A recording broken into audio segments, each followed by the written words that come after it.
Tikulandireni nonse konse kumene muli pano pali kune Riverbanks Properties Studios. Lero lino tikufuna tigawani nkhani imene azasayansi akufufuza akafukufuku ali mkalikiliki kuti apeze chenicheni.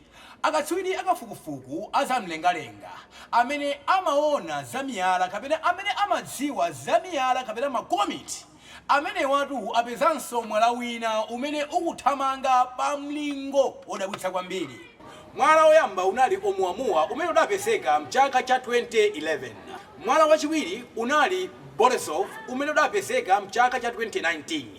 Mwala umene utu adawona pa Juni ndi mashini ena amene amaonera zamlengalenga kuchokera kuchire komwe kwa Angelezi ndithu. Ndiye akuti mwala umenewu ukuthamanga 26,000 km/s. Inu mungathe kungoganiza chinthu chanji chimene munthu wapa dziko lino lapansi kapena teknoloji yathu imene ilili idapangapo speed ngati imeneyi.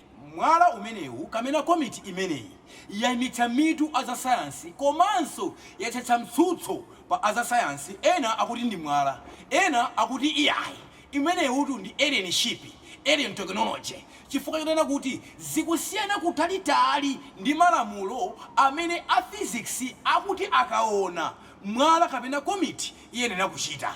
Choyamba chimene chadabwitsa ndi speed, chachiwiri ndi utsi wa chilendo umene ukutuluka kuchoka ku chinthu chimenechi. Mwala uliwonse ukamayenda mlengalenga uli ndi masubstance ake kapena ma residues ake amene amatuluka ukaombana ndi dzuwa kapena ukakomana ndi heat ya dzuwa.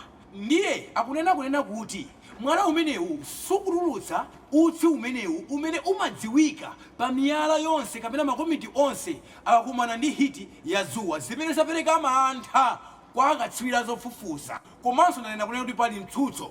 Ena akunena kuti iyayi umenewu ndi mwala umene ukubwera kudzasintha chilengedwe, ndi mwala umene ukubwera kudzapangira akuti kudzapanga rebirth ma planet tina. So we never know. Kotero akatswiri afika kunena kuti nkutheka imeneyi ndi technology ya ma aliens.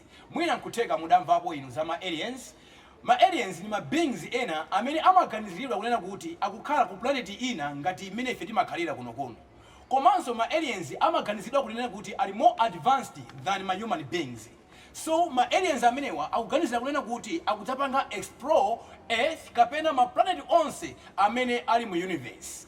Ndiponso akuti chikudabwitsa njira yake ndithu ukhala ngati kuti wina wakadayira kuchitchera kuti chiyende muti chiyende mmenemu. Komanso podzafika pa 3 October chimene chidzakhala chili kuseri kwa dzuwa chimene chidzaleperetse ifeyo ndi mashini athu kuti tichione zimene zayimitsa mitu azasayansi kuti kodi pa nthawi imeneyi chikufuna chipange zotani. Chidzakhala chili kuseri kwa dzuwa ifeyo mashini athu olokadaula wathu sudzatha pa nthawi imeneyi kuchiona. Komanso muchananenera kunena kuti akutitu njira yake yachindunjindunji chachilolunjika kuti chiyenda umu mmenenso maplaneti amayenda chimene chayimitsanso mutu